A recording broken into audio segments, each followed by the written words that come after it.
Sandal वाली घघरा उड़ा कने परान लेके सैंडल वाली घघरा उड़ा कने परान ले। एतबे मदिर मुस्कान दे,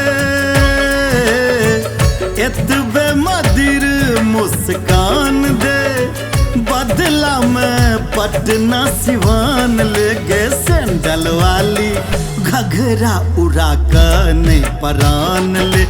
सैंडल वाली घघरा उड़ा कने परान ले।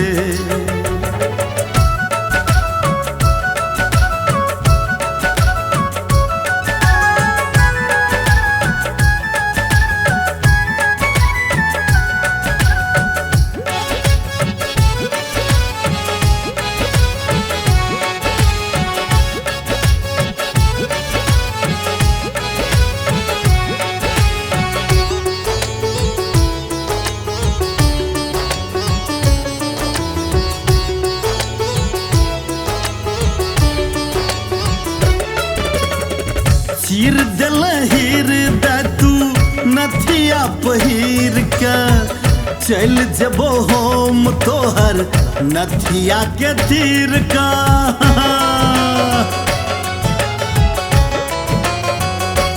गए रूप खिलो खूब हिलो झुमका इकान के, खैर लले प्राण तू ही छपरा सिवान के।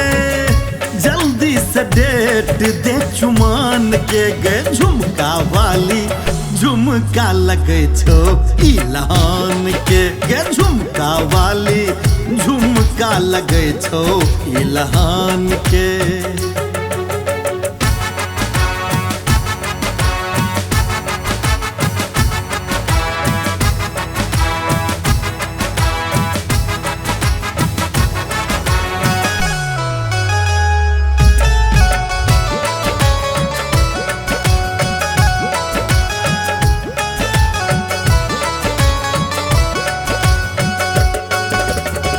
चूड़ी दरी भंगा के खूब जचो हाथ में, चल मधुबनी तू मेहंदी के बाग में।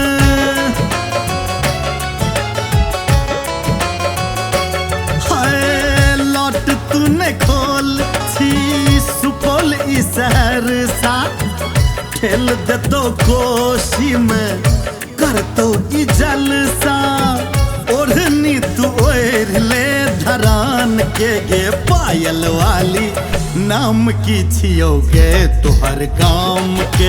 ये पायल वाली नाम की छियोगे तोहर गाम के। एतबे मदिर मुस्कान दे, एतबे मदिर मुस्कान दे, बदला में पटना सिवान ले गए सैंडल वाली घघरा उड़ा कने परान ले। सैंडल वाली घघरा उड़ा कने परान ले।